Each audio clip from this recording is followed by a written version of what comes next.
Today we'll be talking about how to find an investor-savvy real estate agent. So why is that important? Because as a real estate investor, we probably get 20 no's to 1 yes, if we're lucky. What are we doing with those 19 no's?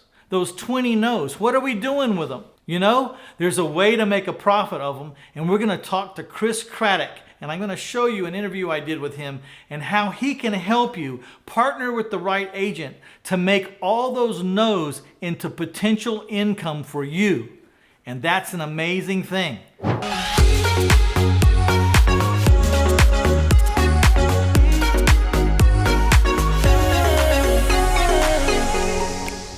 So give us a little background real quick, and then I'll get into the questions. All right. Yeah. So here's my story. I got married in 2000, was on staff with an organization called Young Life. It changed my life. I loved it. I was making $20,000 a year, which is it from Young Life, which is, I don't know, doable probably in some places in the country in the early 2000s, but in the DC area, it was not, if that's your only source of income. So when my wife got pregnant in 2003, I started flipping houses, and I made 12 times what I made in a year in about 4 months. And with Young Life in about 4 months by flipping houses. And so I used that money to get myself to where I, just basically to continue to do ministry and be able to afford to live. Well, during that time, my wife and I had a lot of kids, 6 of them. And I should have probably should have gotten a different hobby, but anyway, like a TV or something. I don't know. But yeah, so the money started running out. So I started flipping houses again in 2011. At that point, almost everything was short sales. I got my real estate license so that I could get paid to flip my own short sales. And during that time in ministry, I'd always led large teams. And so I gone back to school and gotten a doctorate in leadership. And then I read Gary Keller's book, The Millionaire Real Estate Agent.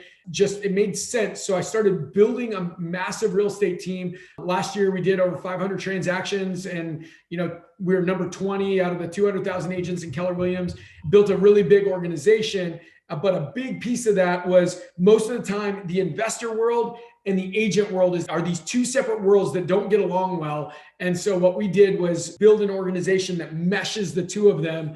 And it's been just a really awesome niche that has fit well for both us investors and retail agents. There's this big conversation around whether you need to have your real estate license to be an investor. And there's this camp that says, it's a license to get sued and you really don't want a license if you're an investor. And then there's this other camp that says, hey, you could save yourself a lot of commissions or get in on some commissions you never would have got in on if you had your license. My personal opinion is I've seen people do it both ways. It depends on your personality and how much of a multitasker you really are. A lot of us, though, in this business are quite AAA and aren't even happy unless we have 8 balls in the air at one time. If anyone ever takes one of our balls away, we'll go add 2 more just to show the world, that we need to have it. My comment on the whole thing would be, on the idea that it's a license to get sued. We ought to be given all the disclosures all the time anyways, whether you have a license or not. If you bought a house and there's nuclear waste in the backyard and it happens to fall in your court, don't go dump that off on someone else, man. Handle your own crap. You know what I mean? You bought a bad deal. You got to suck it up and eat it and go on. You know what I mean? But what's your opinion? Well, yeah, my thought is this: if you even have a mildly big business, all of your friends are going to see you as the real estate guy, right? And so in my opinion, or the real estate girl, my opinion is all investors should be licensed because of the fact that people are going to come to you all the time. You might as well, you don't have to be the one showing them houses or anything else. You can refer that out and, have a massive stream of income from that.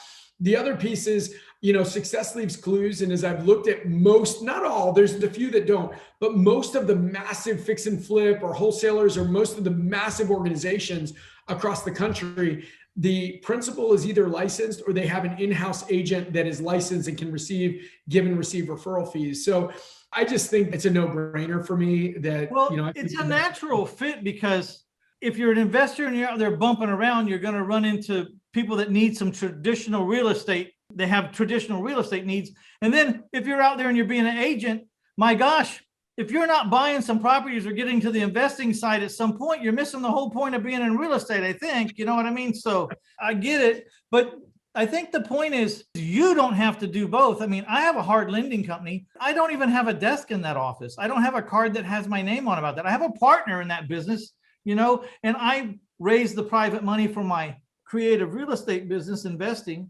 But then when I get too much money or I can't get it out, I send it over to the hard money lending side and we get it out to my competitors who found deals before me in really short increments, 6 months, 8 months, a year loans, so that when I do need that money, it'll come back to me and I can put it back in my court and I can go out and use it. And then, that turned into a relatively decent business for me, making an extra $200,000 to $250,000 a year a piece, me and my partner in the hard money. That's not bad for a side gig, right? That you don't show up at. I hope this interview with Chris Craddock's really opening your mind. And before we get back to it, please take a look at that like button, take a look at that share button. Go ahead and mash on them for me and subscribe if you haven't already subscribed. Now, let's get back to Chris Craddock and how to make some money from all those no's you've been getting. Well, I'll tell you, that was one of the things that I remember hearing Gary Keller say. I think Gary Keller is one of the smarter people in real estate. He just said, you can have like 75 different businesses, as long as each one of them is like a manila folder, what goes on inside of it, and there's a face on the front of that business, and that face is not yours, right? Like that's that whole thing. You got to have somebody else running it, and that face cannot be yours. Otherwise, you're going to be a bottleneck, right? No, I don't care how talented you are going to be the bottleneck. Yeah, you don't want to be the bottleneck. And I have been the bottleneck of many a business. Me too, brother. Me too. It takes a lot to learn to get out of your own way. Yeah. It really takes a lot. It took me a long, long time. And I'm not even sure I've mastered it, but I've at least learned to recognize that at some point I become the weaker link in the business in some department, and it's holding up every department.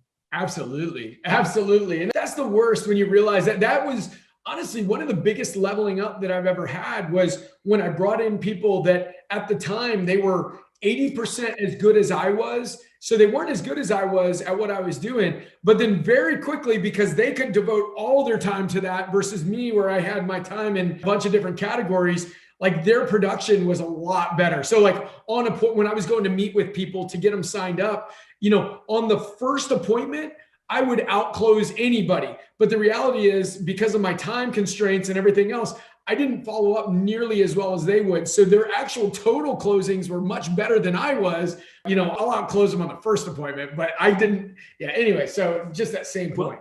That's exactly how I finally came to the conclusion, and how I got out of my business on a day-to-day transactions was I learned exactly what you said. They're not as good as me, but their attention is undivided. So they're better than me. They're better. That's a really big realization. And now, there's a couple of the folks that are taking those appointments that close better than I ever closed. And I don't know whether it's because of the undivided nature of it. They're massively talented, but man, it's just great to let people stay in their lane and me stay in my lane. And yeah, it's awesome, brother. It's awesome. Let's go to your investor side. It's gotten really tough. The market's crazy. The housing market, real estate in general. What are you doing to find leads? If you ask me, it's tougher than it's ever been. Well, if you don't mind, I'd love to jump into like the piece that I think is just the massively amazing kind of genius of the and. So I started as an investor and I jumped into the retail side. But the biggest whirlwind is that most investors, they have people calling in, but let's say 1 in every 10 calls, is going to be a distressed seller, somebody that's going to either sell at 65 cents on the dollar or be willing to do creative financing or something of that nature. Maybe it's 1 in 4, right? Some people have like a 40% close ratio. So whatever it is, between 1 in 10 to 1 in 4, well, how many appointments? That means there's 10 appointments that you're going on where people are likely to sell, but just not at your price or with your terms and conditions. So what we did was figured out, how do you make sure that you're making money every time the phone rings? If the phone rings, you can get paid. And that was like the big key right there, is for us figuring out how to have investors partner with real estate agents. So for me, started in the investor world, but then moved to the retail world. And then I started partnering. I literally have one investor that gets sent over $60,000 a month on these leads that were normally just sitting, dying in their CRM. 60K a month. That's $750,000 a year right there. I also have like a wholesaler that literally had made no money wholesaling, for the 5 months he'd been wholesaling. And by doing this, he was actually getting paid more on these leads from the retail pass off than he was from his own wholesale deal. So that's really one of the big keys. It's less about just getting new leads, but taking those leads and making sure you're getting paid on all of the leads, if that makes sense.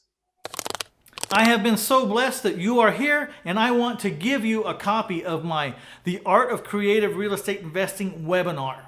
So all you have to do is click on this link, 1000houses.com/free stuff, and skip around on that page where you see all the free things I'm giving away, and find The Art of Creative Real Estate Investing. Click on it, and it will be digitally downloaded to you right away in a snap, and you're going to see how and why I've bought thousands of houses using a certain strategy to buy and a certain strategy to sell. That strategy is called the seller financing strategy, where I sell my houses on 30-year notes and I collect income for years and years and years with no liabilities. That's what's made me a wealthy man and given me my freedom. So check it out. The Art of Creative Real Estate Investing. Bye now.